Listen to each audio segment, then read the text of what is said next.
그날은 유난히 바람이 찼다. 문 밖까지 배웅 나온 며느리에게 김 여사는 무심코 말했다. 아무리 바빠도 인사는 하고 가야지. 그 말에 며느리는 대꾸 없이 고개만 끄덕였고 현관문은 조용히 닫혔다. 그게 시작이었다. 이후로 둘 사이엔 눈에 보이지 않는 벽이 생겼다. 김 여사는 단지 예의가 아쉽다고 생각했을 뿐이다. 며느리는 자신이 무시당했다고 느꼈다. 처음부터 사이가 나빴던 건 아니었다. 결혼식 날 며느리는 어머니라며 환하게 웃었고 김 여사도 속으로 이 아이면 괜찮겠다고 생각했었다. 하지만 같이 사는 시간은 사람을 다르게 만든다. 살림 방식도 다르고 음식관도 다르고 무엇보다 서로의 말투가 서로에게 상처를 줬다. 요즘 애들은 참 말을 고지곳대로 듣더라. 김 여사는 자주 그렇게 말했다. 그러나 며느리는 그 말이 꼰대 같다고 느꼈다. 반면 며느리는 소리내 말하진 않았지만 마음속으론 늘 이렇게 되뇌었다. 나는 어머니 딸이 아니잖아요. 어떻게 엄마처럼 대하겠어요. 작은 말, 작은 차이, 그것들이 모이고 쌓여 이젠 함께 있는 것조차 불편해졌다. 김 여사는 가족 모임에서 며느리가 자신을 피해 다닌다고 생각했고 며느리는 그런 어머니가 자기를 감시한다고 느꼈다. 단 한 번도 서로의 마음을 직접 들여다본 적이 없었다. 시어머니가 무슨 말을 해도 다 잔소리로 들려 며느리는 친구에게 말했다. 며느리가 뭘 해도 날 무시하는 것 같아. 김 여사는 이웃에게 털어놨다. 둘 사이엔 사랑도 이해도 대화도 없었다. 오직 오해만 자랐다. 그리고 그렇게 10년이 흘렀다. 김 여사는 손주를 봐주기 위해 주 3일은 아들 집에 머물렀다. 며느리는 처음엔 감사해했지만 언젠가부터는 그 고마움이 부담으로 변했다. 애는 내가 키우는데 어머니는 자꾸 우리 애는이라고 해요. 며느리는 속이 상했다. 애 봐주는 게 뭐 그리 당연한가요? 김 여사도 답답했다. 서로가 고마워 한마디를 기다리면서도 입 밖으로는 내지 않았다. 김 여사는 며느리가 일 끝나고 집에 와도 눈을 마주치지 않는 게 마음에 걸렸다. 나한테 뭘 그렇게 불편해하지? 혼잣말처럼 중얼거리곤 했다. 반면 며느리는 냉장고에 넣어둔 반찬들이 모두 김 여사 손으로 바뀌어 있는 걸 보고 자신의 자리가 없다고 느꼈다. 나는 왜 이 집에서 늘 조심해야 하는 사람일까? 며느리는 퇴근길 늘 그 생각을 반복했다. 김 여사는 말로는 편하게 있어라 하지만 말투엔 날이 서 있었다. 며느리 역시 겉으로는 웃지만 마음 안엔 늘 경계선이 있었다. 그렇게 같은 공간에 있지만 둘의 마음은 늘 엇갈렸다. TV 볼 때도, 식탁에 앉을 때도, 아이를 씻길 때도 같이 있지만 함께가 아니었다.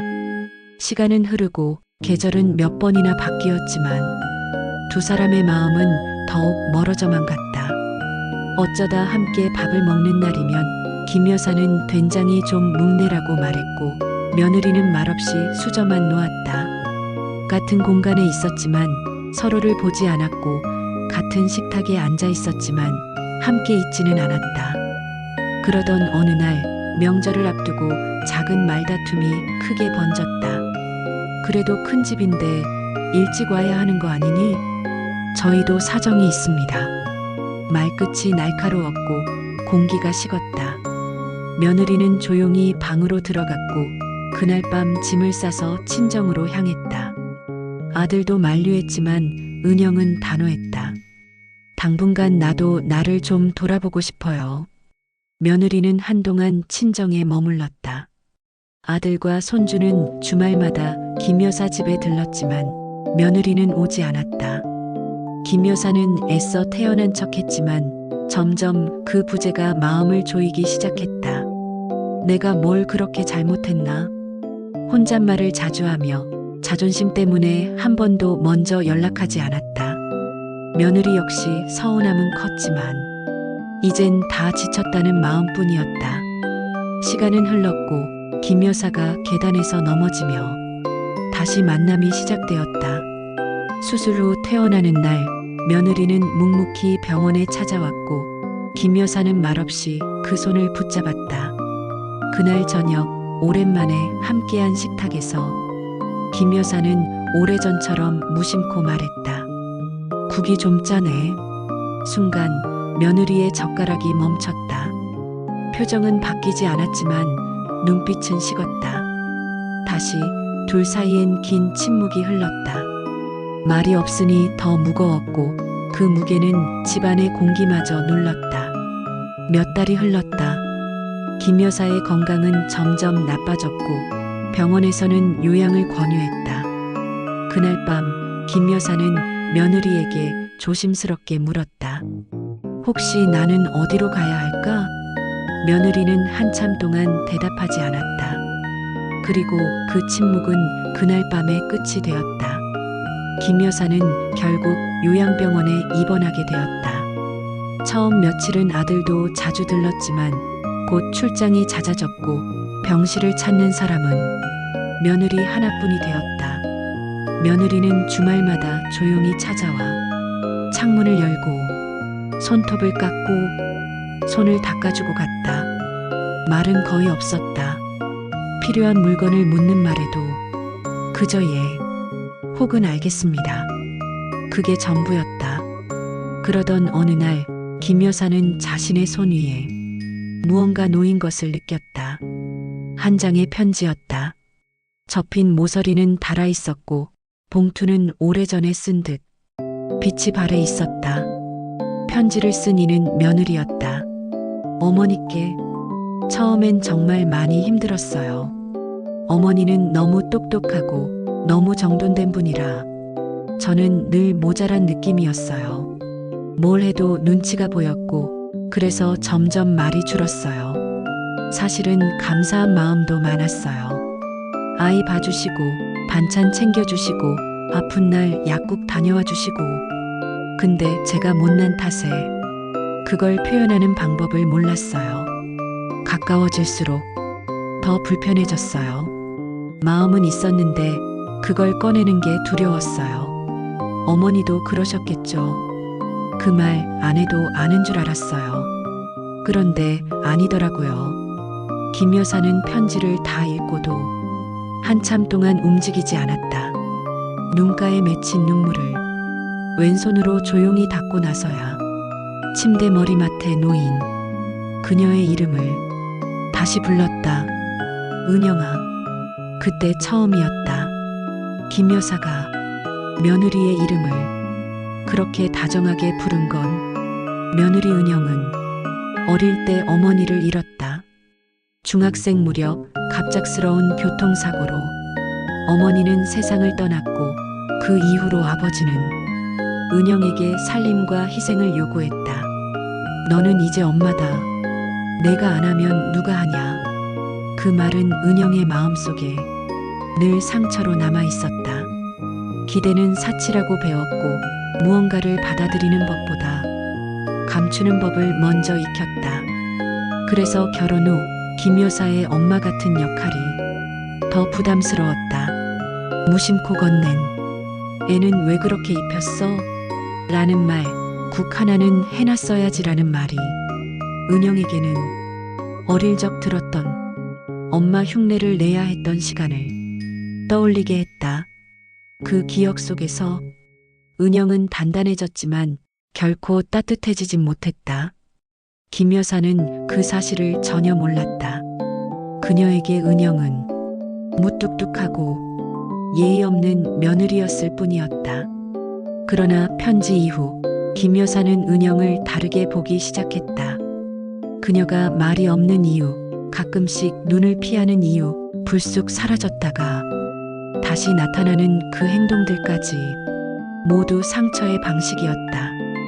김 여사는 처음으로 자신의 기준을 내려놓았다. 내가 옳다고만 생각했지. 그 아이의 마음은 안 들여다봤구나. 그리고 그날 김 여사는 은영에게 말한다. 고맙다 그동안 버텨줘서. 그 말에 은영은 아무 대답 없이 잠깐 고개만 끄덕였지만 눈동자는 처음으로 김 여사를 정면으로 바라봤다. 그 눈빛엔 서운함도 미움도 아닌 묵은 눈물이 있었다. 사실 그랬다. 둘 다 서로를 이해할 마음이 없었던 건 아니다. 다만 이해하기 전에 먼저 인정받고 싶었던 것이다. 내가 얼마나 노력했는지, 내가 얼마나 상처받았는지, 내가 얼마나 외로웠는지 그 마음을 먼저 알아주길 바랐다. 하지만 사람의 관계는 누가 먼저 다가오느냐보다 누가 먼저 귀 기울이느냐로 달라진다. 김 여사는 요양병원 생활이 길어지며 자신의 삶을 돌아보기 시작했다. 그리고 깨달았다. 자신도 은영도 서툴렀지만 끝까지 떠나지 않았다는 것. 은영은 어느 날 김 여사의 병상 옆에서 살짝 미소를 지으며 말했다. 어머니, 국 너무 짜지 않게 해드릴게요. 김 여사는 흐릿한 눈으로 은영을 바라보며 작게 웃었다. 그 말 참 오랜만이네. 김 여사는 국물간을 받고 은영은 마지막에 챙겨온 들깨가루를 살짝 뿌렸다. 말은 많지 않았지만 한 그릇의 국 안에 서로의 마음이 담기기 시작했다. 늦은 화해였다. 시간은 많이 흘렀고 상처도 오래됐지만 그럼에도 불구하고 둘은 서로를 이해하고 싶어졌다. 그것만으로도 충분했다. 어느 겨울날 김 여사는 조용히 눈을 감았다. 그녀의 마지막 곁엔 은영이 있었다.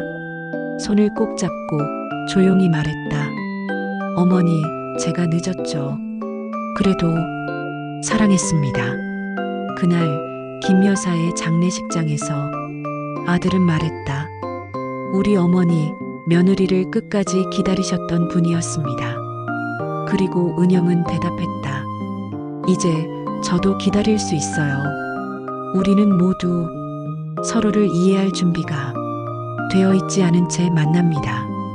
그저 자기 방식으로 사랑하고 자기 속도로 서운해하고 자기 기준으로 상처받습니다. 그러다 시간이 흘러 조금씩 알게 됩니다. 그 사람도 나만큼 외로웠구나. 빛나는 황혼 이야기. 오늘의 이야기를 끝까지 함께 해주셔서 감사합니다. 우리 삶의 갈등과 화해는 드라마가 아닌 현실 속에서 조용히, 천천히, 그러나 분명히 피어납니다. 다음 시간에도 여러분의 마음속 이야기를 닿을 수 있게 전하겠습니다. 구독과 좋아요, 알림 설정도 잊지 말고 부탁드립니다. 고맙습니다.